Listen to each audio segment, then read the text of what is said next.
Hello, and welcome to our We Are Power webinar. Every month we have great conversations with amazing panelists that we want to start a conversation. We want to create a place where you can join in and be part of the conversation. This month is really, really important because it's all about breaking that stigma, and we want to have that conversation around men's mental health. It is International Men's Day coming up soon, but actually we want to have the conversation around mental health all year round. These international days are not just for one day. So for us, it's about starting a conversation that we want you to join in. So welcome to today's chat and welcome to today's webinar. If you've got any comments, please do drop them in the chat, whether you're watching or watching on catch up. We will come back and rewatch them and sort of respond to them. So thank you so much. And I'm really looking forward to hearing from our guests here in the studio and virtually. And I will introduce you to our panelist in a second. But I just wanted to draw your attention to some of the key killer stats that are out there. The fact that 36% of NHS mental health referrals are for men. 36%. Men are less likely to seek help for mental health issues. 52% worry about taking time off for mental health reasons. 46% feel embarrassed or ashamed to tell their employer. And suicide is the leading cause of death for men under the age of 50 in the UK. And 12.5% of men in England have a mental health disorder. These are really, really alarming stats that we want to bring to attention and bring to focus today. So without further ado, let us get into today's really important conversation, because we want you to be able to take away we're going to offer some top tips, some guidance that you can put into your everyday, that you can take into your work, your community, whatever that may be. So please let me introduce and welcome to our We Are Power studio, our fantastic panel. We have Jeremy, we have Colin, and we have Seb. Jeremy, can I start with you, please, to introduce? Yes, thanks, Simone, and thanks so much for inviting me to this conversation. So, very briefly, I had a 27-year corporate career, and I discovered during that what I really was passionate about was leadership. So I led teams across the UK and Africa, and I left in 2019 to set up my company, Lead, which is all about helping leaders lead with purpose. Most of my focus now is on inclusive leadership, and I've got a particular passion about gender equity and the need we have collectively to smash the patriarchy, hence the T-shirt I'm wearing today. So that's really what I focus on, and it's great to be part of this conversation. So I think very often the focus is on women. We need a lot more focus on the struggles that men have and bring us together. And thank you also for sharing your T-shirt as well. I was going to make you stand up and show that as well. So thank you, Jeremy, for joining us. And you're very welcome. Colin, welcome. Hi, thank you for the invite. It's really good to be here. My name's Colin Dolan. Currently, I run a local mental health charity called Liverpool Football Therapy, which is specifically football sessions for adults of any ability, any gender, any race, whatever. Anyone that's affected by either mental ill health or simply poor mental well-being. We've been going from about June 2019, and we're hoping to, we've got 2 sessions on at the moment. We're looking to grow and try and put as many sessions on as possible to cover all areas of Merseyside, and also somehow look to the future of incorporating coffee mornings and more social gatherings. I come from a business background. I was a salesman for what feels like a million years. I stopped working for a living about 12 years ago following severe mental breakdown. Since then, I've become a volunteer for years, and only just recently I've got myself in a position where I felt well enough to go back into paid employment again, and I'm working as a carer full time. Amazing. Wow. And establishing and starting and creating those conversations, really important conversations. Very much so. Yeah. The thing with Liverpool Football Therapy is football's just the catalyst. That's the thing that gets the glue that brings everyone together. It's more important what happens at the side of the pitch, because it's all about peer support. All the volunteers, everyone that's involved that helps me put the sessions on. Everyone's went through a period of poor mental well-being, of mental ill health. Most of us have spent several months, weeks, years even for some of us in hospitals. So that peer support is the thing that works for us. It's not It's not the football. We don't keep scores. We don't care about the scores. We don't care about the quality of football. The peer support, people opening up and talking, sharing their experiences is what makes us work. It's the power of that enabler, isn't it? Yep, it's that very total much. enabler. Thank you, Colin. Thanks Pleasure. for joining us. Seb, welcome. Great Thanks, to Simone. see you. Thanks so much. My name's Seb. I am a people-focused consultant and coach. I run my own business called The Helpful Space, which basically goes out to creative businesses, agencies, in order to support their teams around confidence, self-belief, creating good habits, all of those good things. And whilst I was actually doing that for big global social media marketing agency Social Chain, who you may know of through Stephen Bartlett, I became a head of allyship. I started volunteering for an organisation called Bloom North, which is basically been set up to up-level women within our industry, within the comms sector. And it's been transformative for me, actually, in terms of the learning, but also, obviously, we're here talking about men today. The two things are very much aligned. You know, we support women, but we also support men too, and think about the sort of reciprocal nature of allyship and how that works.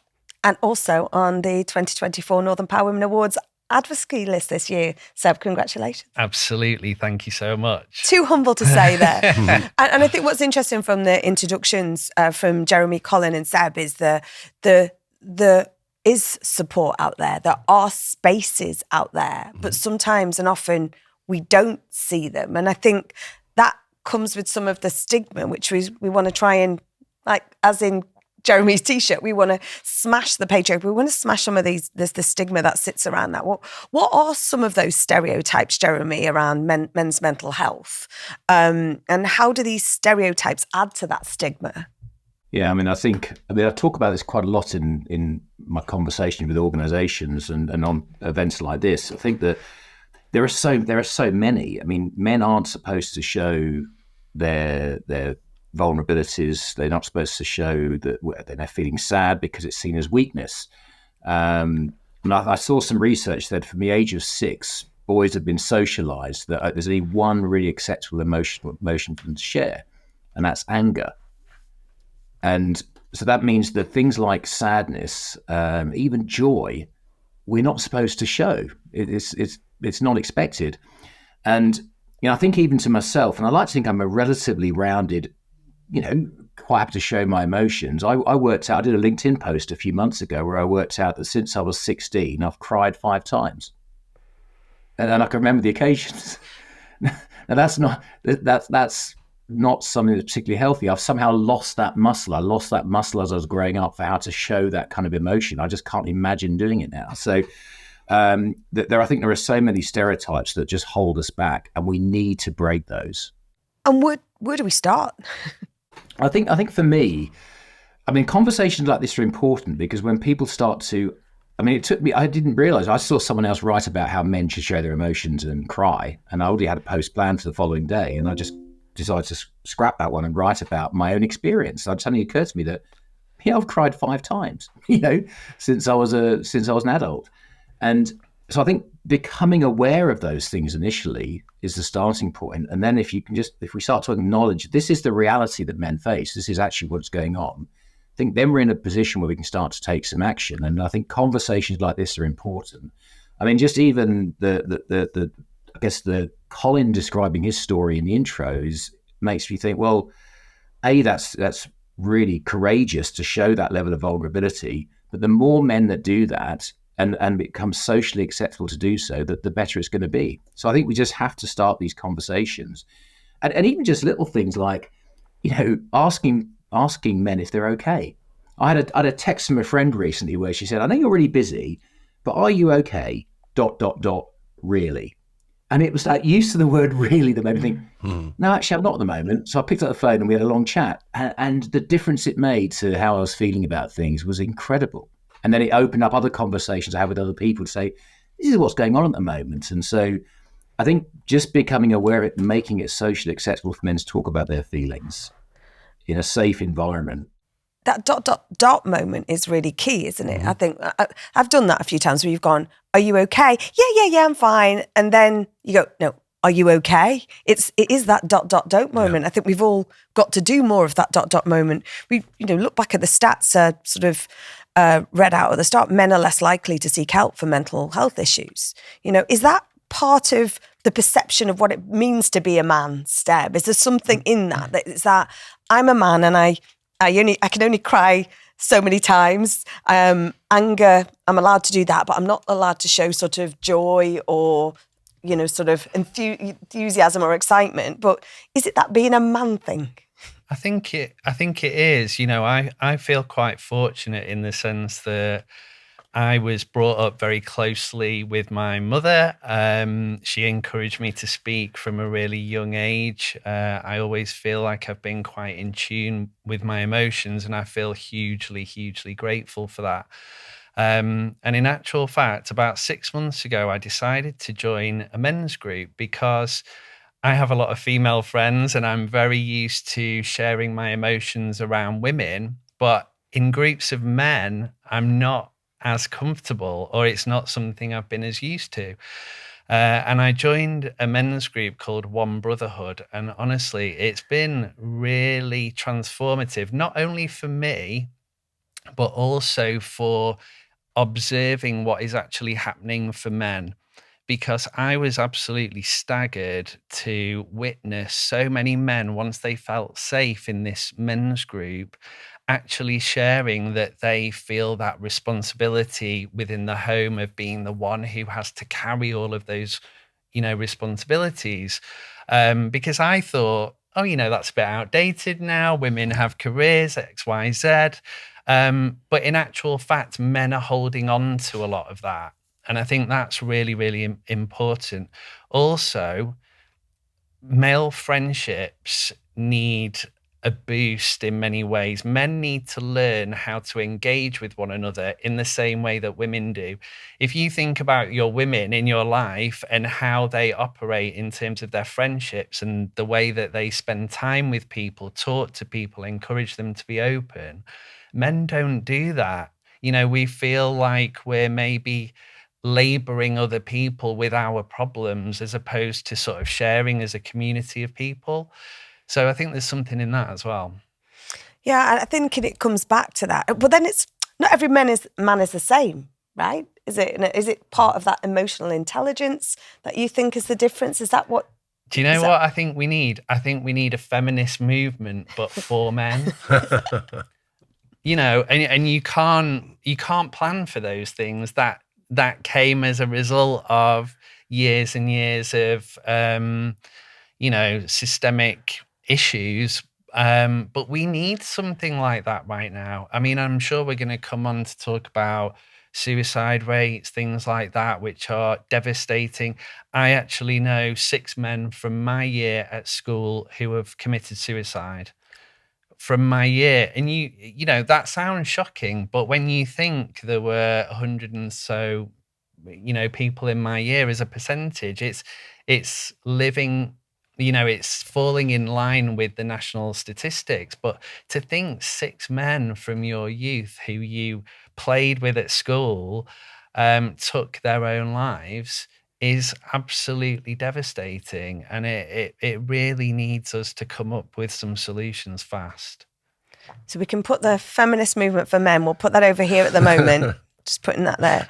But Colin, how can men challenge that stereotype of masculinity? How can we challenge that more and put it to the side where we put in mental health first? So we're not going to be 6% statistic. Yeah, I've come down to this way of thinking probably from about 2009, where pre 2009, all of my mental health issues were all kept within. I didn't share them with anyone, even though I had a suicide attempt when I was very young. I was diagnosed bipolar from about the age of 19, and when even after the suicide attempt, I didn't talk about it. Didn't talk about my family. Didn't talk about the reasons why or anything behind it. I came to this way of thinking about 2009. Just people can sit in a bus and talk about broken legs and talk about somebody with cancer, or they can talk about having the common cold.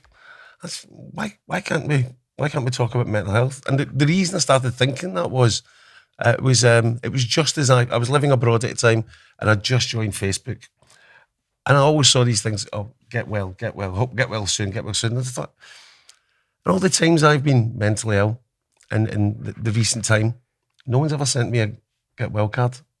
But I broke my leg playing football. I had hundreds of get well cards, and I found that weird. And I just decided that I'm going to talk about it. And I speak about it at every opportunity because I want to normalise it. I don't want people to think that it's brave. It's not. It's just normal. People can become ill. That's it. It's just an illness. But where did you go from that point where you felt, actually, you know what, it's okay to talk about it? I'm going to say it out loud. What was that, I suppose, that moment, that epiphany? Yeah, sitting watching football and people getting upset over a football match. And I went, you realise there's so much many more important things. I was sitting watching Celtic getting beat by Rangers. I should have been in tears. I wasn't. I wasn't even upset, wasn't even angry, wasn't annoyed. Just, well, it's one of those things. Sometimes we get beat. But there are people who are losing the plot. I think, that's not important in life. It's just a game of football. Yeah, it feels a lot to us as football fans. But in the whole of life and the world, what does it matter? It's just a football game. And I just wanted to just say to people, do you realise what's going on? Well, there's people out there that are really struggling, and we're all this, you just said the macho thing, the masculinity, and keeping it within, and that leads to, sadly, a lot of the suicides, is the fact that people don't reach out. And you said, there is help out there. There's so many good organisations, volunteers, charities, the NHS. There's lots and lots of help. People are worried about going to get the help. They hear the bad stories of, particularly with the NHS, the support services. They hear all the bad ones. You never hear the good stories. NHS have saved my life 5 times from suicide attempts. 5 times. Absolutely brilliant. I've had amazing service with NHS. I wish there was more people would speak about what it's like to be in hospital, be taken care of, and someone actually got their way to save your life. That's what we need. That's how we open up, in my opinion. It's how we celebrate the success stories, isn't it? Big time. The success of not impacting on that statistic. Exactly. How many times did you have to say it out loud or whisper before you thought, no, you know what, it's okay, I'm going to keep talking? I was basically, I had the ground running. I had no hesitation in speaking about that. All down to Celtic, right? All down to football, yeah. All down to football. I was playing football. I was watching football. Is a huge part of my life. Always has been. Always will be. And I just put it into perspective. And yeah, speaking about mental health, or mental ill health. Mental health. Everyone has mental health, obviously, but mental ill health. There's nothing wrong with talking about it. Shouldn't have any fear. I just want to talk to us about the difference between mental health and mental ill health. Yeah. Well, mental health is like physical health. We all have different levels of it. That's it. Our mental well-being is up and down. We get happy, we get sad, and it can affect our mental well-being. But mental illness is something that affects you big time. Mental illness is something that's generally, if we're fortunate enough to go through the process, it's something that's diagnosed. There can be help for it. Whereas your mental health and your mental well-being, sometimes you just need to go and sit in a dark room. Sometimes you need to put a bit of music on. Sometimes you need to have a conversation with your partner, or go to the pub and speak to your mates, and it perks you up a bit. And that's your mental well-being. That's a huge difference between that and mental illness. Mental illness can lead to complications for the whole of your life. It can lead to, sadly, suicide as well, which is, as you said, the biggest killer for men under the age of 45. And a lot of that is preventative. And it's preventative because we have to smash that stigma, get people talking about the good stories, how people have recovered, how people learn how to cope as well. Because I never say I've recovered from my mental ill health, from my periods of depression. I never recover from it. I learn how to cope. And that's what we need to do. You can cope with a mental illness. I cope with mine. And other people, if I can do it, other people can do it as well. And I know Jeremy highlighted and sort of acknowledged, Colin, your story, and Seb, you've talked about one brotherhood and communities that you're part of. But what the communities key, I always think it's finding your people, isn't it, and finding your space, because you've already highlighted in sort of 20 minutes of the conversation that there's multiple places out there to go. So I never want anyone to think that there's nothing or a place for them. Yeah, But I think you have to prioritize connection, right? That's what we're trying to encourage men to do, to prioritize connection.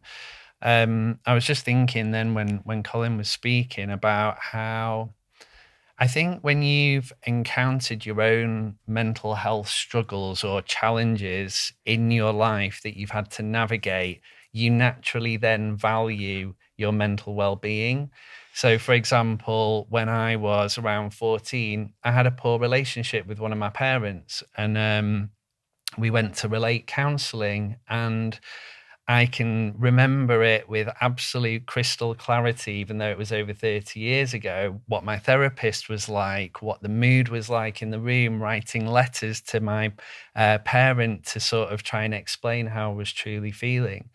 And I think from that point onwards, when you were saying what was your moment, from that point onwards, I knew that I had to be very clear about what was important to me, how I was feeling, that I needed to be able to communicate that with the important people around me. And it taught me some really valuable lessons. So it's kind of like we want men to be able to do that, but without having to go through something difficult. We almost want them to be able to just observe that anyway and start investing in it and creating some good habits for themselves to be able to do that kind of stuff. And Jeremy, you talked about your corporate career. In fact, there's corporate careers all around the table here, but you then sort of took your leap of faith on your next adventure into starting Y-Lead. Tell us about Y-Lead and what your part to play in that. Yeah, I mean, I think, as I say, I discovered leadership was something I felt passionate about, and I discovered that by accident. I was a classic accidental manager. I rose up into an organisation where they suddenly gave me a whole load of people, and I didn't really know what to do with them. So I learned the hard way, but the worst thing is they did as well. But as I started to become more effective, I just found that incredibly rewarding. And I actually found my purpose as a leader. I thought, this is what I want to do, and this is why I want to do it, which I think then made it easier for others to decide why they'd want to follow me. And so the whole idea of why lead was that I want leaders to know why they lead and why others should follow them. That was the principle behind it. I think that I've always fundamentally believed that we need more, if we had more female leaders and more leaders generally just leading in a more balanced way, the world would be a better place. You could probably solve world hunger pretty quickly if you actually got more women in positions of power and influence around the world. But, I've always believed that. But I think that, it's only in the last 18 months I've really started to understand just how the patriarchy, hence why I want to smash it, holds us all back.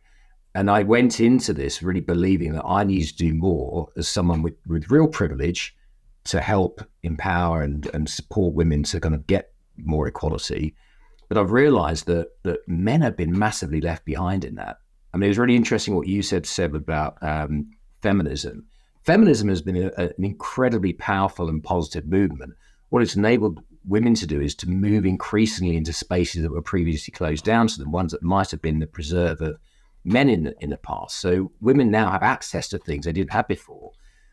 But men haven't really moved in the opposite direction. So what women now have is the potential, well, even though there's still plenty of barriers, for more balance and more opportunities that previously were closed to them. Men have almost kind of stayed in this man box. And it's not as socially acceptable for men to move towards things that might be seen as perhaps more feminine, even though they're things that are incredibly valuable to us and enable us to open up and talk about our feelings and have more meaningful relationships.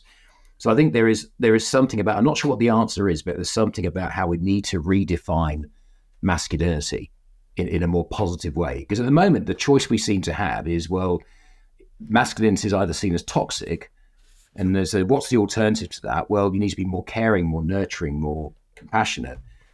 But those feel like kind of feminine traits. What about positive masculinity? What does that look like?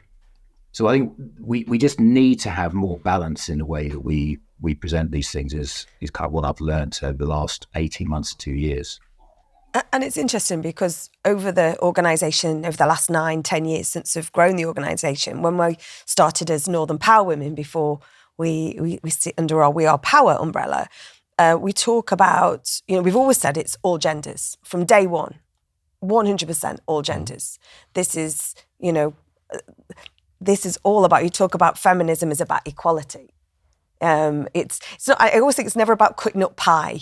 If we give more to the women, then there's less for the men. That's not what it is. That's not what it's about. So I think there's this understanding here. I always think, it's so important that we have this kind of conversation. And one of the things that we're really keen to showcase and spotlight are role models. And we talked about success stories earlier, Colin. We need more of them. What have you seen at the Liverpool Football Therapy? What are you most proud of the impact that's made? Because it's the success stories that breed further success. Yeah, I see the success every single time I get there at the side of a pitch, and it's as I say, it's not about what they're doing on the side of the pitch. It's these friendships, the relationships that are forming. So much so that even though some of the lads have been there maybe 3-4 months, others have been there 3-4 years. The way they mix with each other and trust each other, support each other on and off the pitch, the side of the pitch, and away from the pitch as well, and become really good friends. I see these friendships forming, whether it's because someone is not well, someone's having a bad time, and we can either tell because they're not there, they're not showing up when they used to always come, things are really that bad that they're not there, and someone always goes out of their way just to reach out and help. If I can't get there first, there's always someone there. Well, it's one of the participants, one of the lads, one of the girls will reach out and say, what do you need? What can I do? And then they share their experiences, whether the good experiences and the bad experiences. But with sharing that, it gets people to just open up. And a lot of the time, and the thing I really love the most is when 2 or 3 people are having a conversation about their poor mental health, and there's someone relatively new to the group, and they're stand off a bit, they're just earwigging, they're listening, they don't quite have the confidence in these people to approach them yet, and within a couple of weeks, they're in amongst it, they're sharing their story, they're part of the family. So for me, the success is just see people's relationships evolve and how open they become, how much they trust each other, and seeing relationships blossoming. So much so that we've got a couple that they met through They met through Liverpool Football Therapy. They're now living together. They're happy, and the change that I see in the lad in particular is just amazing. From the first day I met him to the person he is now, wow, that's where I get my pride from. Just hearing about what they're doing and seeing them on a regular basis, and people come up and tell you, if it wasn't for you, I wouldn't be here. Wow, that's amazing. That's success. It's not down to me. I just provide a ball and bibs, and there's the pitch. But nobody just does anything. I'm always a firm believer of trying to remove the word just. I don't like it myself. Because it's self-praise, isn't it? You know, sometimes we have to embrace a bit of that. It's not humble brag, but actually, if your part in being Cilla Black here has kind of informed and transformed somebody's life, but you've never just done something, you've especially, right? I've got a habit of saying the same thing as well, and I still Me use too, it. but I think we have to mutually call it out. Let's think about some of I'm always about very practical things, and I'm conscious this is a very, very big topic and really scary statistics, but how can we spot the signs, Seb? How can we spot them, and particularly in our loved ones or closest to? What can we look out for? I think you notice behavioural changes, emotional changes. You know, I work as a coach predominantly, and coaching isn't therapy. It's not counselling, and I have to be really, really clear about that. But some people will come into my coaching space, and within just a few a couple of conversations, I can work out that, hang on, this person maybe needs support that I can't necessarily offer them because maybe they've distanced themselves from people. Maybe they are unable to see other possible routes forward and they're locked in a particular mode of thinking, or these are sort of the telltale signs, I suppose. But it's how we encourage men out of those moments, because often they're very locked in those in a way that maybe females aren't.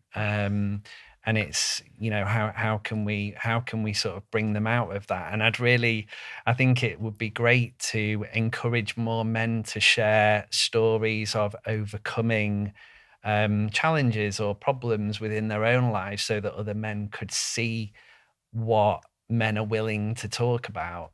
That would be one way, potentially. It's good to talk, right? And practical ways, Jeremy, about handling sort of the stress, because stress comes in many different shapes, sizes, and any practical ways that we can build that resilience to help us cope, or help men cope with that stress. Yeah, I mean, there's the obvious things which I'm certainly no expert in around things like meditation. I'm starting to discover the power of breathing. It's just when you're stressed, just taking a nice deep breath, and when you think your lungs are full, taking another quick one, then a nice long exhale. It's remarkably simple, but it's incredible how that can just kind of calm you down in the moment when you can't go off and do yoga or something. So there are practical things which, if I'm just discovering these things at nearly the age of 55, they're clearly not mainstream enough. We need to make some of these things more accessible to more people. I think the biggest thing for me comes down to just talking to people, having more conversations. There's no way that the sun doesn't shine every day. So someone always presents as they're happy or they're fine. Yeah, all good. No one is all the time. And so I think that ... really question can be really powerful to find out how people are really feeling. And I think what I find is, and I think you said it earlier, Seb, for me, I find it so much easier having these conversations with women, far more likely to have these conversations with women, far more likely to be asked the question and to have a space created for me to do that. We need to find ways that men can create those spaces for each other as well, where it becomes more normal to talk about how we're really feeling rather than just banter and comedy, and which is all great.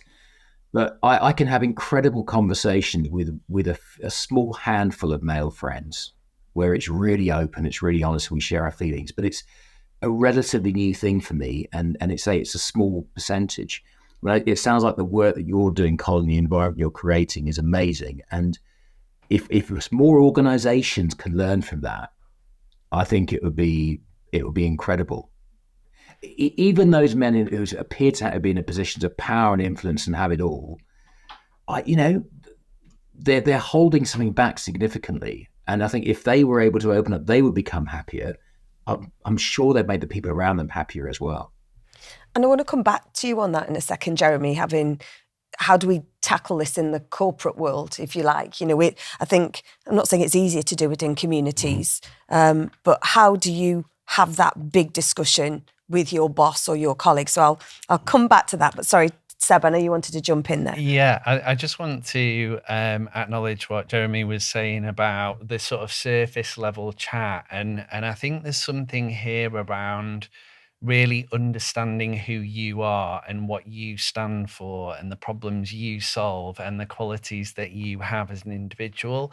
I think sometimes, that I obviously coach men and women, and the men who go through coaching are often really wide-eyed at the at the outtakes from it and what they've sort of learned about themselves. And I keep flicking to the tattoo on your arm, Colin, which says, imagine your goals. And I think this whole point around men maybe living in the moment, that sort of surface level, light-hearted banter, when really there's quite a lot going on behind the surface. If we could encourage men to I guess, shine a bit of a light on themselves, try and understand themselves a little bit better, think about how they can be more human in the workplace as opposed to just being an employee in the workplace, and bringing that sort of layered approach to their existence. I think that would be really great. It's almost like what Jeremy said at the start. We were talking about it's either anger or crying. It almost seems to be two. Well, actually, there isn't. There's all manner of different things, isn't there? You know, it's okay to be vulnerable, right? You know, how do we encourage, Colin, the people to sort of check in on their mates and have some of those meaningful conversations? You can tend to spot it in the group and the lurker on earwigging at the edge, but how can we always I remember of the pandemic being really quite obsessed with checking in on the checkers. Yeah. Those people who you think have got it and are all over it, but I wanted to check in on them. Yeah. How do you check in on them? I had this conversation with some friends very recently about this looking out for each other. Yeah, we do it, but are we doing it at the right time? Are we looking out? You mentioned earlier about the telltale signs. There's no definite sign when someone becomes mentally ill. It can be someone changes just how they normally dress. They might not be cleaning as often. Their house might be untidy. They might not be going to work. They might not be socialising. So many different little things, and it doesn't have to be all of them. It can just be one. But how do we get people to check on each other? There's the thing I always say to my friends, if they haven't been in contact for a while, and I say, remember, next time it could be you. You don't know. You've no idea, because I've no idea when I'm going to become ill again. So you've definitely no idea that it could happen to you. As we know, the statistics, what I've been said, is that 1 in 4 people will experience mental illness or mental ill health at some point during their life. For some people, that can be a week long. For others, it can be years. And for some, sadly, it's a lifetime. How do we get people to check on each other? The way I always say is to people that are even strangers, saying, it could be you next. That's why you need to check in on people. Because if you're not doing it, that means someone else might not be doing it. They might not be checking in on you. So I when I ask people how they are, I really mean it. And the people that know me know I mean it. And I will always say, just be honest. What have you got to lose by being honest? I've been shamed in the past for being open about mental ill health, particularly in the corporate world, speaking to managing directors saying, look, I never told you this at the time, but I'm bipolar and I'm not very good at the moment. That was tough. And then to be ridiculed, and got ridiculed a lot, and saying, oh, you're having one of your bipolar days. That happens so many times. But do you know what? I got over it. How did you get over it? And I'll come to Jeremy, then I'll come to you, Seb, because I think this is really important, because this is where it can get buried. This is where it can get, well, actually, I don't want that because I'm on a fast track here, or I want to get to that role or whatever. So I'm just going to suck it up and say nothing. How did you get over it? In that particular time, the way I got over it was I highlighted someone that he knew that he didn't know about was mentally ill. And that shocked him, because this guy was, what I'm doing now, he was coping. He was coping admirably. But he had heard something about me and he mentioned it to me. And I was like, wow, really? And he told me about his depression. He told me about suicide attempts. And his business partner had no idea, never mentioned that. And as soon as I related it to him, it was that shock of, but he's a successful man with lots of money, great house, fantastic, everything. Got it all. Yeah. And that shocked him. As I said to him, it can happen to any of us. We don't have to have something happen in our life to affect your mental well-being. Something inside you just clicks, and that's it. And there's two sides to this. How, if you want to raise this within your organisation, whether it be a small, medium, gigantic organisation, what do we do? Where do you start, Jeremy? And I suppose there's a second part to that. What can employers do better? Jeremy, which one do you want to take? Well, I'll perhaps take the second one. I mean, I just want to come back to what Colin said. You described earlier on how physical health is just accepted, isn't it? We talk about it quite freely. And if someone happened to have a broken leg or a broken arm, you wouldn't kind of assume they'd be happy about that, despite the fact they've got everything else they might need. Why is it any different from mental health? I mean, the idea that your mental health is aligned to the size of your house or the size of your car is just ridiculous, you know. Yeah. So I think that's a really important point for me. How the only way you can change this in the corporate world, and it comes back to kind of my purpose of my business and a lot of the work I do is with leadership. And I strongly believe, I think you said this earlier on, Seb, for me, leadership starts with self-leadership. And I became a better leader when I was better able to regulate and understand myself. And I think I've become even a better one, even though I don't lead many people anymore, since I left the corporate world, because of my understanding of myself now and the self-regulation I can do on the back of that. So leadership has to come with self-leadership. And the only way that we can start to tackle these things at an environmental level is through the people that have the majority of the positions of influence and power, who create the environments around them. Their level of responsibility is huge. The privilege of leadership is huge, but I don't think those two things are very often linked. And I think back to something else you said, Colin. For me, what I try and do in some of the work I do around things like allyship is to help leaders to find their why. What is it that's going to motivate you? I mean, we all know the stats, we all know the data. How's it going to matter to you? When it comes to gender equity, it could be something as prosaic as the fact that someone contacted me the other day and said, I'm starting to read your posts and I'm thinking about, I've got an 8-year-old daughter and this stuff could have impacted her. And it's like, well, if that's the catalyst, then great. Yeah. Now we can have a conversation about what you can do and do about it. I think with all of these things, it's about how can you enable people to find their own why about it. And it could be something as simple as your example of how just pointing out that they don't know what's going on under their watch. They don't know that there's someone in their team that is suffering from poor mental health. When it comes to gender equity, they may not know about some of the daily microaggressions and sexual harassment going on in their workplace. Whatever that catalyst is, if we can help leaders, the ones that can really help create the environment, to understand and find their own why, I think then we can start to make some real progress. And Seb? What's your question? I know you wanted to. Just talking about that in the corporate environment, how do you have that conversation? As in, how do men speak up if they're feeling there's a problem? Yeah. I think we need to create more safe spaces for men to talk, because I think it's clear from what we've said already that men don't engage in the same way. And so there are proper practitioners out there who are specialists in men's work, and they need to be brought into the corporate world because they are really clever actually at being able to bring these truths out of men in an environment that is safe for them to do so. So I think we need to do a little bit more of that. And then, you know, I totally agree with Jeremy. It's that self-leadership piece and just giving your employees the opportunity to learn a bit more about themselves and what they stand for and what route they want to go down. We forget that the world is so complex around us. We're moving at such a pace, advancements left, right, and center. We can just get carried along, and our human minds aren't equipped to deal with the rapid change that's out there. So we need to slow things down in our businesses and learn a bit more about ourselves, I think. Education, isn't it? Yeah. So as we come to the end of this absolutely really strong, powerful conversation, what is the one thing that people watching today can take action on that ensures that International Men's Day, conversations about men's health are not just for 40 minutes? What can they do?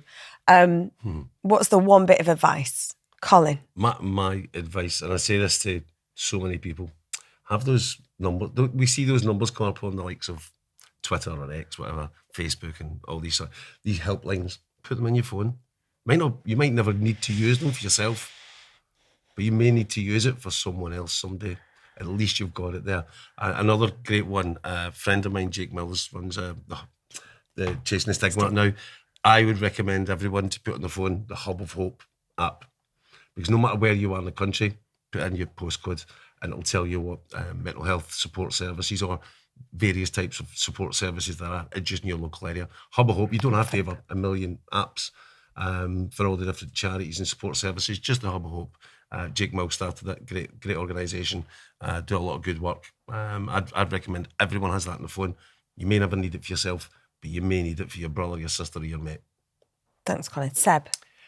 I also want to signpost someone, actually, 2 Pints Deep, who I don't know whether you've come across, but the idea is that men are more likely to speak after they've consumed 2 pints. And it's the brainchild of a guy called Luke Barrow, who sadly lost his mum to cancer, had a huge emotional battle around that, coming to terms with that, and set up this platform to just create, again, more easy opportunities for men to have those important conversations. I think really the key to a lot of this is connection for men, finding spaces to connect, to speak, to be open, whether that's a WhatsApp men's group that I'm part of, or whether it's going hiking or football groups or whatever it might be. Where can you have those slightly deeper conversations that aren't just the surface level banter that maybe we referenced before? Thank you. And Jeremy? So I just want to quickly build what Seb said. I think it's a great idea. Something else that I read recently is that men are much more comfortable having conversations side by side than they are face to face. So having a conversation on a walk or while doing an activity can often open up things much more easily. Just right, let's now sit down and talk. I think there's something we've missed for many, many years is that there's been many female talent type of initiatives, female-led initiatives, safe spaces for women to share their thoughts. We need to create them for men as well. Whether it's talking therapy or just time when men can come together and just talk. It probably needs some facilitation initially because we're not quite as skilled as that, but I think Seb and Colin have both said that there's lots of great examples of people out there doing great work who know how to facilitate those conversations. Organizations should be setting those up and running them, and individuals can set up their own through whether it's WhatsApp or telephone groups or walking groups or whatever. Give men a chance to actually have conversations with each other. Massive thank you from me to Colin, Seb and Jeremy. It's been an inspired conversation, but obviously it's key that this conversation has kept going. So many takeaways from today. I think what's really apparent is there is so much support out there. And, you know, Hub of Hope you've talked about brotherhood, 2 Pints Deep, but why lead? You know, there's lots of, never think you're alone. And I think one of my takeaways here is just put the numbers in the phone. You never know when you're going to have that. Put that website link, that app, whatever it may, put it in your phone. Sharing the successes, I think, has jumped out for me. Self-leadership, prioritizing connections and talking, walking and talking, leaning in, listening, you know, really, really key. And to me, I think we started with the ... moment. Never overlook that ... Ask the question, if in doubt, ask it again. Yep. It's always listen for the ... Thank you, gents, so much. Please do keep the conversation going wherever that you're watching this today. If you popped any comments in, then we will get back to you with any responses from our fantastic panel. But this is such a key conversation. The statistics highlight that this cannot ever just be for this time. We have to keep this going.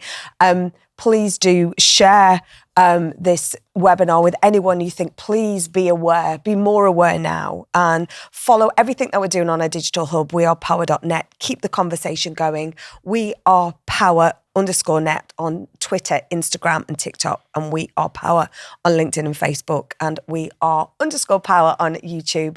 Our webinars are monthly. We love having these conversations.